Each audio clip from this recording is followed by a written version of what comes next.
Hello and welcome back to the Market Maker podcast. And Piers, you've just sent over your notes to me. And I know that you're such a diligent guy, but my God, I feel like we could be here for hours. So I'm actually very keen to see how you condense this down. But to give the listeners a bit of an idea of what we're going to cover, we've had Alphabet. So one of the first of the big tech companies come out and report. And obviously we had the big bank earnings last week we talked about. So this really kicks off the tech side of things, which is obviously incredibly influential for the overall indices. I was just looking at some stats, preparing for some slides for tomorrow, and just looking at like the amount of contribution these stocks are doing, dragging these indices up to these record levels. But Alphabet profits jumped 20%, particularly with strength in search and cloud units, but maybe not all sunshine and rainbows. So we'll have a look at that. And then Tesla faces some rough quarters amid Trump's EV policy shift. And also we'll have a look at what would it take for robo-taxis to go global, because you sounded quite excited when you had a little breakdown on this one. And then obviously Trump's been in deal mode. He's done it again. Trump has struck a trade pact with Japan, but also EU is pending. And on the back of that news, I think on Wednesday, markets hit record highs once again, baby. And then meme stock mania returns. So if you like your Krispy Kremes, and I didn't even know GoPros was still a thing, to be honest, but that's probably what qualifies them for meme stock status. Exactly. So yeah, we'll talk a little bit about that as well. So yeah, where do you want to start, Piers? Well, pack it in. I like the fact that you're implying, I put in a huge volume of work to prepare for this episode. I like that. In truth, part of this episode is going to be about AI. Obviously talking about these tech stocks and particularly Google, they say. But yeah, AI, I mean, look, in terms of driving efficiencies in the workplace, yeah, I reckon I spent 60 seconds putting this sort of summarized overview together for this episode. Obviously, I've read all these articles, so I'm not saying I haven't spent time. But in terms of shaping a podcast episode, wow. I mean, that work would have taken definitely a couple of hours. And it took 60 seconons. Are you telling me that you've been spending a couple of hours for the last 324 episodes? Where have you been? Hiding under a rock or something? Look, I'm embracing the future. And 60 seconds starts now, because we're going to start with Alphabet. And as you said, obviously, this is massive for, just global markets, and that's because it's the US big tech stocks. It's earnings season. It's kind of the latest sort of temperature check, right? What's happening? How are they getting on? And like Google here are the kind of one of the first ones up. But also, as you were implying with regards to markets there, like for the S&P 500, don't forget that over 30% of that index is US big tech. So what happens with these companies and their earnings is absolutely phenomenally key to what happens with US stock indices. And right now, the S&P's punching more new all-time highs. We were talking a few weeks back about that radical bounce from the 8th of April low up over 30%. But it's just carrying on going. We're at 63, 67 on the S&P 500 now. So look, Alphabet, I mean, the main thing here is relief that their search revenues, so Google searching, is as of yet at least not being cannibalized by the chat GPTs of this world. That's been the big issue with kind of Alphabet, or we should say, obviously Alphabet's the parent company of Google. So Google's revenues, the majority of them are from search advertising. And so one of the key risks here was that maybe AI, maybe the chat GPTs of this world were finally going to topple Google's monopoly on this thing called search, and we would no longer just type stuff into the Google search bar and then get 10 blue links and then have to, I mean, can you imagine, have to go and actually click on these links and actually do our own reading once you get to the website that it's pointed you to. That seems quite archaic now that we'll just get ChatGPT to read the actual articles and just give me a summary, thanks. So the idea was that advertising revenues would really be cannibalized. What we've seen from these earnings from quarter two, so look, this is April, May, June 2025, we are seeing that there's no cannibalization whatsoever. And in fact, their revenues from search alone are punching higher. They've added, they're kind of on their way to evolving their offering from a user's perspective, because as you'll know, using Google now, you get what's called the AI overviews. So once you bang in your Google search, you'll get that little segment at the top, which is a little bit of an AI sort of summary. Yeah, I use that. I use that quite often, I'd say. Yeah. Like I was doing using some new software, and I was like, well, how do I do this? And I was using, I can't remember, Adobe Premiere, and I was like, well, how do I chop this element and that? And actually it just went bang, bang, bang, step by step. Yeah. I don't know why I went there rather than ChatGPT. It just felt like a more natural place to go at this point. Well, that's it. And I think there is a time factor here for Google, because right now most of the planet just Googles. Yes, volumes on the ChatGPTs of this world obviously are growing and growing and growing. And I think actually ChatGPT's monthly active users right now is 600 million, which is a hell of a lot, right? But there's 7 billion people on the planet, and there's way more people that are still Googling rather than getting onto this AI-driven ChatGPT situation. So Google have to get there first so that most of the people don't pivot to ChatGPT, right? And so they've still got time, but obviously they've got their own equivalent, which is Gemini AI, which is a separate app from their search bar. That's actually got 450 million monthly active users now. So actually that's catching up with, it's not far off ChatGPT's. But back to the actual straight up search volumes were up by 10% year on year in quarter two. So as I said, rather than that cannibalization risk, actually their volumes are still climbing. So I'd say that's the really big key takeaway from their earnings here. And as a result, their net income rose 19%, so $28.2 billion worth of profit in 3 months, which is decent. But then their search and advertising revenue, if you take that segment out, that was up 12%. So that in itself generated $54.2 billion. So that's really key. The second part of this earnings report is that their cloud revenue, which is stepping away from all that search and advertising stuff now, their cloud revenue was up 32%. So that's now clocking in at a really meaningful $13.6 billion for the quarter. And obviously that's them benefiting from just the AI evolution, right? Because obviously AI and all these machine learning, all these training tools and so on, they need compute. And so, all the cloud providers, the big ones like AWS and Azure, Microsoft, and obviously Google Cloud, they're the three big guns. And so that is just going through the roof here. So, these are all the positives from the Alphabet earnings, and that has led to a little bump. I mean, from their share price perspective, these numbers beat expectations, but their share price was up about 2% in overnight trading. And look, they've had a good run from their start of April low. Share price was down at about $144. So now it's clocking at $190. So, that's a big run up. So look, they're off the back of a strong rally, but adding a small minor, a little bit. I'd say this upward trend that we've had for the last couple of months would probably justification that that's going to continue. It's not like we've popped 10% off these earnings or anything. And really the target from a technical perspective is the high of the year, which was set back on January, just above $200.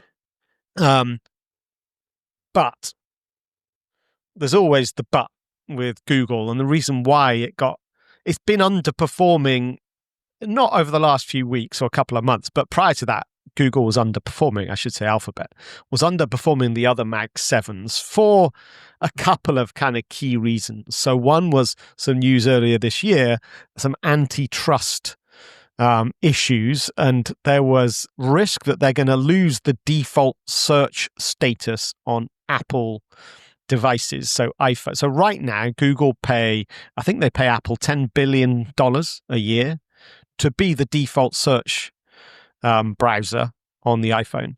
And the idea that this is an antitrust issue that the US government have picked up, and they want to force Apple now to, present users with options of browsers that they can use, right? So that's one thing. The other thing then is their spend on AI, which is more broadly a factor for all of these big tech giants. And here in this earnings report, this is just insane what's happening here. But they are now increasing. So they've announced that they're accelerating and increasing their spend on the AI race. It's now forecast to be $85 billion in 2025. To give that some context, in 2024, they spent $53 billion on AI. 85 billion. I mean, I just can't even kind of imagine that amount of spend on. It's just insane. And actually, look, all of these big tech firms, it's a similar story. And it just, from an antitrust perspective, how the hell do you compete with a checkbook or a set of checkbooks that are that big, right? When you look across those big tech firms. So that news in the earnings report last night, I would say, has just curbed enthusiasm with regards to what would have been a probably bigger share price positive bump to the upside. That big increase in spend has just, again, everyone's just taken a sharp intake of breath, and let's see if can anybody actually win this race and make this just disgusting amount of money that's getting thrown at it, make that pay off. Yeah, I'd love to know, if anyone listening knows the breakdown of the 85 billion. That's a really good question. How do you spend that? Because a lot of the build out and infrastructure, isn't that someone else doing that? Yeah, you're not building in-house centers, right? I don't know the breakdown, but I'll bet what's the biggest line item in that costing. That's got to be NVIDIA GPUs, isn't it? Look, they're building out their data centers, and that cloud service, for them to be able to compete with the larger AWSs and Azures, right? Those two are bigger than Google Cloud. So infrastructure build out to handle what is obviously an exponentially growing kind of compute demand, as these chat GPTs, get more advanced, and at the same time, user growth is rapid. So both of those things require more compute power, right? So it's just kind of building that out. Now, from Google's point of view, they're saying, well, look, we're spending this on stuff that's, generating us money. It's not like Facebook. A few years back, Facebook going, right, we're going to spend, I can't remember the exact numbers now, but I'm going to make them up. We're going to spend 40 billion on the metaverse. Okay, that's what Zuckerberg said a few years back. And then the Facebook stock dumped 30% because the metaverse, it's not a thing. It's not, that's a moonshot for a decade plus. This is, from Google's point of view, at least they're spending it on stuff that's immediately generating some money. So there's that, but still, it's just I can't even kind of fathom. Well, I just asked the AI, how do they spend 85 billion? And what I got back was roughly, so CapEx breakdown, roughly 2/3 of the 85 billion goes to servers, including Tensor processing unit hardware, TPUs, and the remainder goes to global data center build-outs and networking gear. Yeah. But yeah, just to conclude then, so on the year to date so far, Google is basically flat. And so that now unbalanced Mac 7, you've got Tesla at the bottom down 18, Apple down 15, then Google. And then on the upside, you've got Microsoft up 20, Meta up 22, and Nvidia up just under 30. Yeah, exactly. That splits them out perfectly. You got the laggards, the Tesla and Apple. You've got then an Alphabet or Google's kind of just in the middle now, catching back up, I would say. Flat on the year doesn't quite tell the story because the all-time high for Google was set on the 1st of January. So it's back to all-time highs, but like the Metas and the Nvidias and the Microsofts have smashed their all-time highs from, right? So yeah. But, I'd say, look, this is all very positive, a bit of a relief, no cannibalization yet to their search revenues. That was key. Obviously, big explosive growth on the cloud side. And so we crack on. So let's kind of switch to the opposite side of the pendulum, maybe. Yeah, one thing is, wouldn't the competitive kind of tension amongst these big tech in the AI space, if they go to 53 to 85 billion, doesn't that just force the hand then of the others to follow suit? And so then they just get backstopped by, you cannot not spend now. That's right. Exactly. That's it.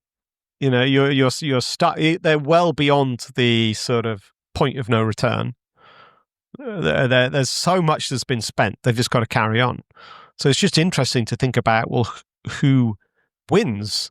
And actually, most likely there'll be multiple winners. And right now, most likely they'll be the big giant tech firms because they'll just outspend everyone else. Now, is that a problem from an innovation point of view? You could argue definitely. That's why antitrust risks loom because, it stifles innovation, right? We'll talk about one of those in a minute when we talk about Robotaxis.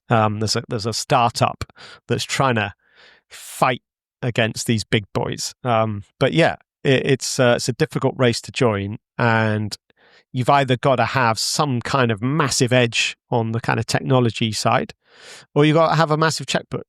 Well, let's go to Tesla then. How are they getting on, and then the Robotaxi situation? Well, Tesla are having a shocker. I mean,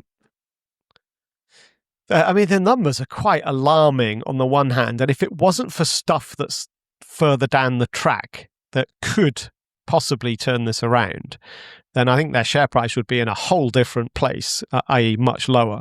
But right now, the numbers are crazy, really. So their profits for quarter two dropped 23%. Their revenues are down 12% compared to quarter two of 2024. So their revenues came in at 22.5 billion. Now, the reason why I'm, this is shocking because the share price of Tesla and their kind of valuation as a result from a kind of price to earnings perspective is really high. It's they're rated as a sort of rapidly growing tech firm. Except not only are they not rapidly growing, they're not growing. In fact, they're contracting. So it definitely doesn't add up towards their kind of valuations. But revenue's down 12%. Obviously, there's reasons for this. Many reasons, and that's the thing. Which one do you point at? But there's an aging model lineup. They're trying to address that with the kind of new Model Y, but it still hasn't quite come through yet. Obviously, it's the competition that they're getting from the likes of the Chinese electric vehicle makers, the BYDs of this world, which has really, really been a killer. So you've got that going on. Then you've got the tariffs. So and actually it was interesting that they reported that in quarter two, they had $300 million in extra costs due to tariffs. They've never reported anything like that. That is definitely Musk making it very clear, Donald Trump, this is what you're doing to US businesses with your tariff policy. We are paying more. We're paying $300 million more in costs, and they said that they're expecting that to continue to rise. So obviously that's a negative that's squeezing their margins. Then on top of all of that, this big beautiful bill that Trump rolled out. In it were two big negatives. Firstly, the EV incentives. So if you're an American, you get $7,500 of subsidies, if as in discounted off the price of the car, because the government will fund that if you buy an electric vehicle. That is coming to an end in September. Scrapped entirely. Not reducing it, it's literally zero. No more incentive for no more subsidies for someone to buy an EV. Secondly, a kind of big under the bonnet sort of revenue driver for Tesla were selling what were called these regulatory credits. And their revenue from that halved in quarter two compared to the year before, so 439 million. This is basically Tesla, which is an EV, selling regulatory credits to some of the big, let's say, automotives that have huge emissions outputs. So those big automotive companies would buy these credits off Tesla to comply with the emissions regulations, and that there's penalties on emissions outputs in the US. Well, that's all been scrapped. There's no penalties now. So no one needs to buy regulatory credits off Tesla. So that's another kind of big kind of kick in the face, to be honest. And so all of this is why, and obviously then there's the political kind of negative sort of flack that Musk has been getting as a result of his sort of, controlling US politics. Would that be too strong a phrase? So this, and him meddling with European politics unnecessarily. So, from a PR perspective, it's been an absolute shocker. So look, all this winds up to say that in quarter two, they sold 384,122 vehicles, which was 13% down on the same point last year. And Musk was saying, look, there's some rough quarters ahead because of all of these regulatory changes and so on. So, yeah, I mean, there's no good news in here. And their stock's down 6% now in aftermarket trading. Obviously, the stock won't open until New York opens at 2:30 UK time, which, as we're recording, is in like 4 hours. So I'm assuming Musk adopts two strategies here. There's the pivot as to the moonshot's not that far away strategy, right? And to deflect attention away from the things that you described. And then there's also then the calling out of Donald Trump and some of these political noises about his own party and so forth. Yeah, and so, on that last point, I don't know, from an investor's point of view, you might even see that as a negative because, hang on, I thought he'd stepped out of the Trump administration now and he said, right, my full focus is back on Tesla. And what? Now he's starting a new political party. It doesn't sound like his full focus is back on Tesla. But he's quick to point out on this earnings call, he's looking into the future. And number one is he now expects that they will be building 100,000 Optimus AI robots per year within 5 years. So that's like the moonshot. That's like the metaverse sort of equivalent. And look, who's to say? I mean, obviously there's competitors in that space, but Tesla have, a really, really attractive, interesting product. It's 5-10 years down the track before that's going to really come through, right? And will they win that race? There are competitors. So the other one, which is nearer term, which segues into our next segment, is then one more before we go Robotaxi. That's the affordable EV. And he's been banging on about how Tesla are going to be rolling out this affordable EV for years, and it's never happened. And now he's saying, again, it's going to be mass production in second half of this year. Well, we're already in the second half of this year. So is this another line that they don't deliver on? Obviously, this is to try and compete with the Chinese. Obviously, Trump tariffs in this instance are a good thing for Tesla. We'll talk about the Japan deal and the EU trade deal in a second, but those negotiations are positive for Tesla from the point of view of foreign cars coming into the country are going to get tariffed, right? But anyway, he says they are going to roll out this EV mass production affordable car. This does tie into his Robotaxi dream because, look, there's a few players in this Robotaxi sort of space. There's the three sort of big guns. Waymo, that's Alphabet's company. That came out of Google. They spun it out and set it up as its own entity, still under the Alphabet umbrella. But Waymo now is the leader with regards to monthly rides, let's say. And actually, it's quite amazing. Weekly rides. Do you know this figure? So, what's the number of paid for Waymo rides per week? right now? Do you know how many per week? No idea. I don't even know which states have. Well, it's Are 5 adopting it. cities. They Five operate in cities. 5 cities Okay. all in the US. So I'm assuming these are large, popular cities. Assuming they're fairly affluent ones like California, and the people that use them are probably fairly affluent, so probably use them quite often. I don't know, 100,000? I like your rationale. It's good. 250,000 per week. So look, Robotaxis was always this thing in the future, right? It's here. It literally now is happening. So you've obviously got Waymo here. And by the way, to give that some context, if you go back just 12 months, I want to give you like the growth rate here. If you go back 12 months, it was like, well, actually, I've got monthly figures here now, sorry. So monthly paid for trips are now up to 700,000. 12 months ago, it was 100,000. So it's kind of 7x'd in volume in 12 months. And obviously that growth rate is expected to be sustained. And this is only just 5 cities, right?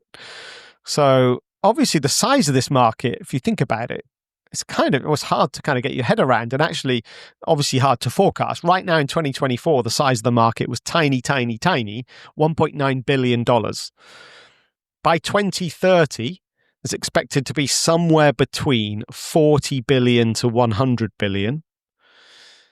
So that's at least, that could be 50 times growth in 4.5 years, right?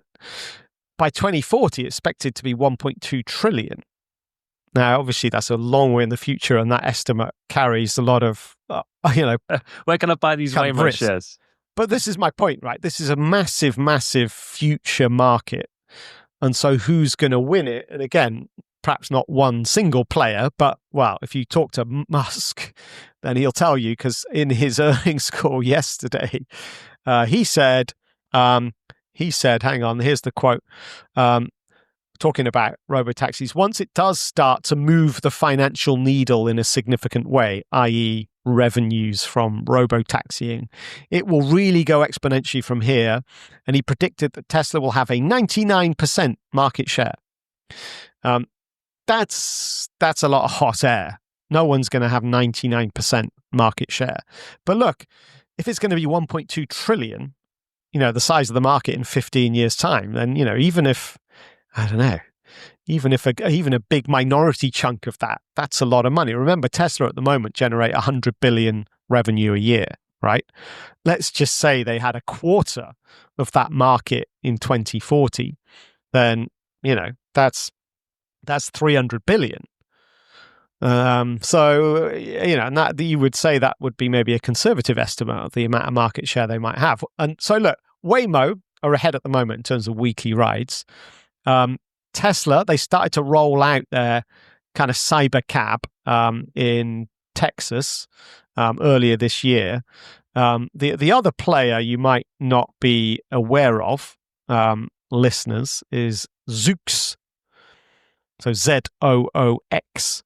And that is whose? That is Amazon's player, right? So you've got the three big tech, another set of giant checkbooks that are just all over this market. You might remember Apple had a go at this a few years back. They failed and ditched it and caved and just gave up. So you got these three big guns that are plowing forwards, right? And we'll see, right? There's different now. The obviously to win this big giant market share in the future, it's about scale. Now you have to say on this front, Tesla are absolutely in the driving seat, even though Waymo is right now out in front. The problem Waymo have is their vehicle costs. Right now, they're partnering with Jaguar, and there's a huge amount of equipment because it's not just cameras. They have LiDAR, which is these laser detectors as well. So right now, one vehicle is expected to cost Google $150,000 to get it on the road.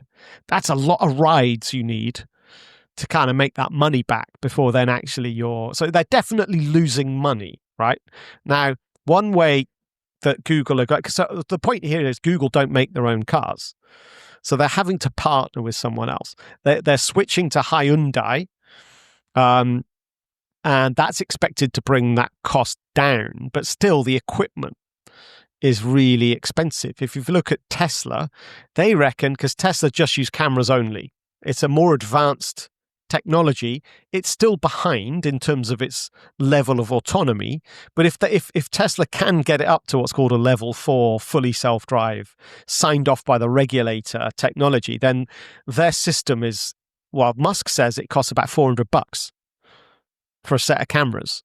And fine, a bit of a software download. Meaning two things. He can mobilize the entire existing Tesla fleet that are already out there in the wild, right? If you own a Tesla, it can be a Robotaxi. Number two, obviously Tesla are in the business of manufacturing cars. You know, his news that this cheap vehicle is going to get mass production second half of this year, well, that's where he's going to get his Robotaxi from. And he reckons he can build Robotaxis for $30,000. So he could have his own fleet at $30,000 a pop on the road versus versus Google's current cost of $150,000. So look, they've got if they can get regulatory sign off. Now, obviously, he's fallen out with Trump, so that hurdle's got higher. Then, from a scale point of view, Tesla are looking pretty good here. There's a long way to go. Zoox, they've gone a different route where they've got the same technology as Google in terms of using the LiDAR stuff. They're also then trying to build their own cars. It's apparently they're calling it a toaster. I haven't actually seen one. It's like a glass toaster is apparently what it looks like. But again, it's hugely expensive. So obviously a long way to go in this race. But Waymo are leading in terms of weekly rides by miles. But Tesla are sitting on the ace cards if they can get this technology through the regulator. So it'll be interesting to see. Makes sense to me then for Musk to turn political allegiance and back to Democrats in time and take a right position within the Democratic Party. Such a good point. That is such a good point. So maybe this new party idea, maybe actually it's just a kind of stepping stone towards back to the Democrats. Yeah. It's good. But look, from him, right, that regulation, if he can get it through, I mean, Tesla could become the biggest company on the planet. Part of the deal for the Democrats to sign up to the Musk show. Yeah, and he's happy to play the long game. He's happy to play the long game. That is a great shout. I like it. Okay, well, look, talking of the main man himself, Donald. The Donald. I mean, he's been a busy boy, and he's been doing the business again. It seems. So what's the latest then? I think Japan was the big one, right, this week. I know there was a small one that earlier in the week where Besant, that's the Treasury Secretary, announced that he's going to meet with the Chinese in Sweden next week. So obviously that's a good sign. The deadline for the Chinese deal, just quickly, was the August 12th. Remember, back when I think they got up to, 145% tariffs on China, and then they came together and did a kind of deal, and Trump said, right, we'll give you 90 days. Well, that expires on the August 12th. So a meeting next week in Sweden is obviously a good sign. Also, with Besant, the Treasury Secretary, he said on Tuesday, look, we're not going to fire Powell. Yeah. So that's also another little element for the positivity in markets as well. I agree. Absolutely. And then the Japanese news. So they've done the deal, and actually Japan have officially also announced that the deal's been done. So yeah, look, this is a good thing on that kind of trade war risk barometer. So they've agreed 15% tariffs on all Chinese goods.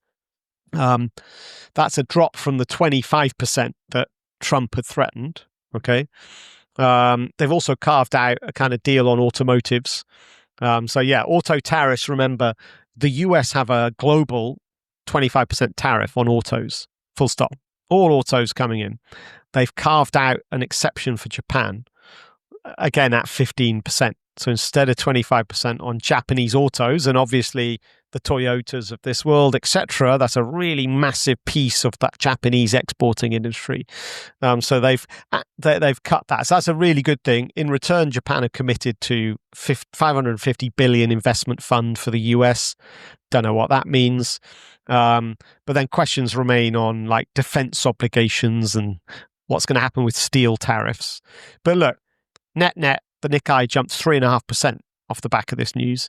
So, and being led, and look, that index is heavily packed with the big autos, and so it's not just Toyota, of course. You might have heard of Mazda, you might have heard of Subaru, you might have heard of Mitsubishi, Honda. These are global giants of the auto industry, and so they're through the roof. In fact, Mazda's share price was up, I think, 17.5% off this announcement.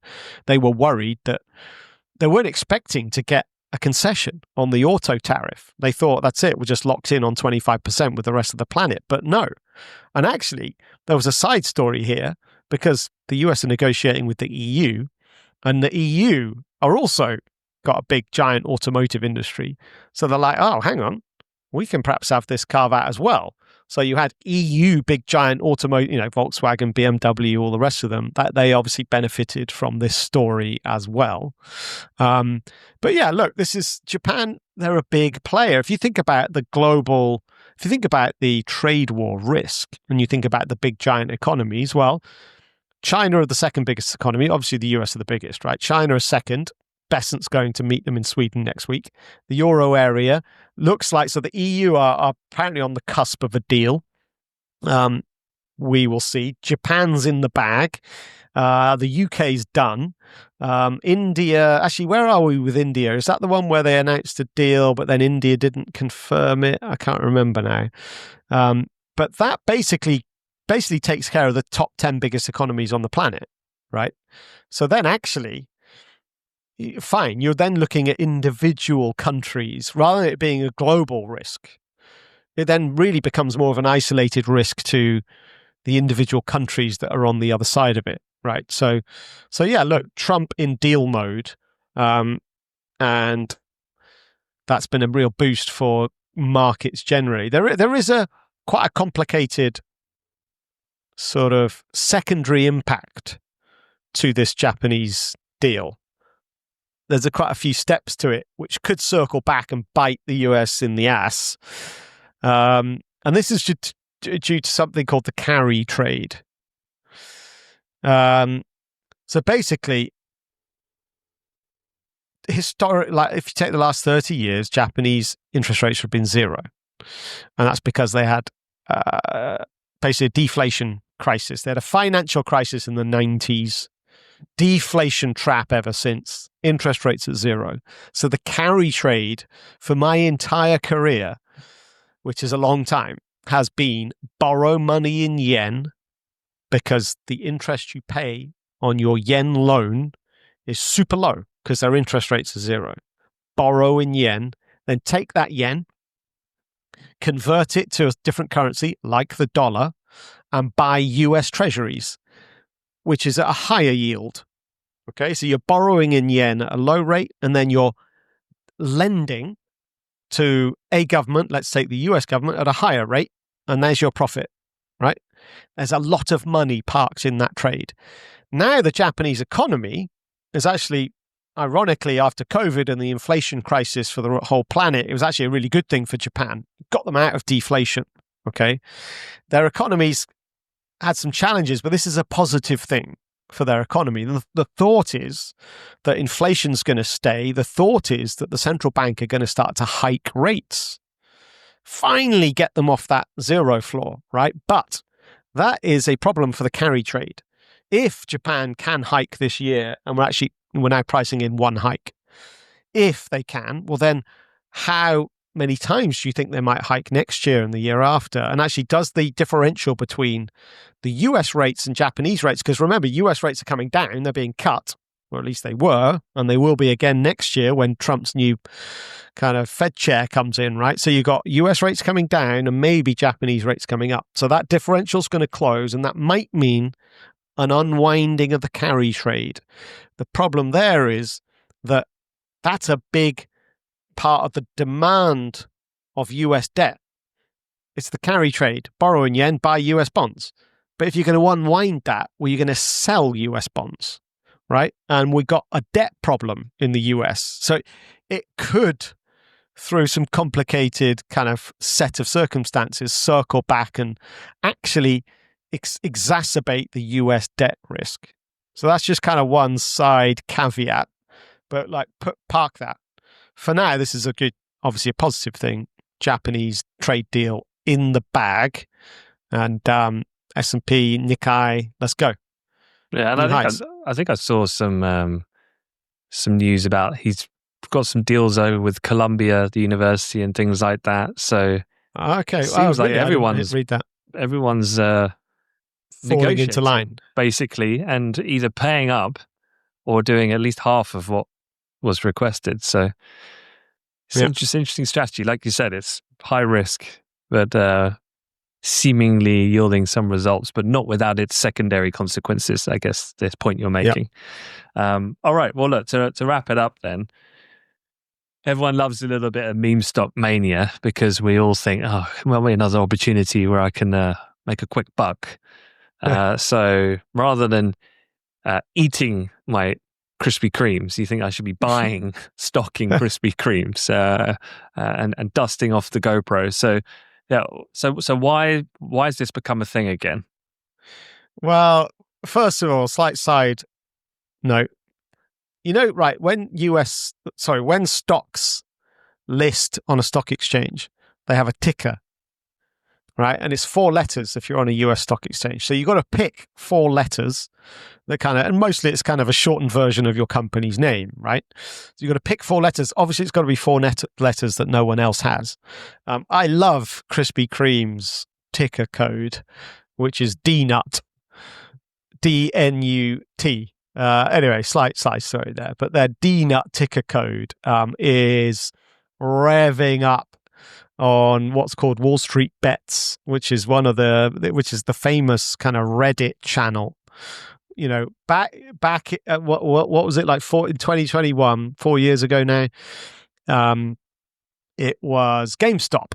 Everyone, I'm sure, will have heard about, and there's a movie about it now. That was out last year. I can't even remember the name of the movie. Maybe you can tell me, but it was quite a good movie actually, in terms of actually representing what was happening. Anyway, this was the meme stock kind of mania. Anyway, it's mildly back, and Krispy Kreme are leading this, as well as GoPro.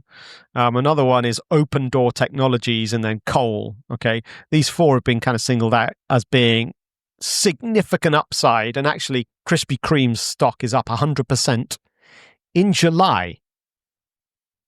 Right, so that's 3 weeks. It's doubled. 3 weeks, it's doubled. Now that doesn't tell the story because, well, what happened before July? Well, this stock has been absolutely crunched. And like if you go back to last year, it's trading at sort of $12, and it traded down to below $3 as of the start of July. Okay, so it's been killed. Why? Well, hedge funds are shorting it, which is your first item on the list of, right, which stock might become a meme stock. It's one where the classic kind of fundamental analysis of the business is incredibly bad. And then the professionals short it, right? So hedge funds, they sell the stock to try and profit from it falling. Why are the fundamentals bad? Well, and actually at the moment, about 30% of the Krispy Kreme shares are out on loan for hedge funds to short. So this is where investment banks, let's say, will have inventory of Krispy Kreme shares, and they'll lend these shares to a hedge fund who will then sell them, looking to then buy them back at a lower price and give them back to the bank. So about 30% of the float is now out on short selling positions, which is really high. Okay. Why? So why? Well, firstly, the fundamentals, they got a lot of debt. So their debt is about $935 million at the moment. And you might have heard interest rates are staying stubbornly high. They've got negative margins, so they're losing money. And look, this is all around stuff like, like the big the craze in the weight loss drugs at the moment in the US. It's thought, well, okay, junk food, that's a problem, because if people don't have an appetite anymore, they're not going to buy unhealthy stuff, right? So that was one thing. And then on top of that, obviously then you've got this kind of setup where they got they're too levered, too much debt. Their margins were super thin, such as they've now gone negative. And so, right, everyone's jumping on this short. Okay. So the market went from the share price went from $12 to $3. Cue the Wall Street bets.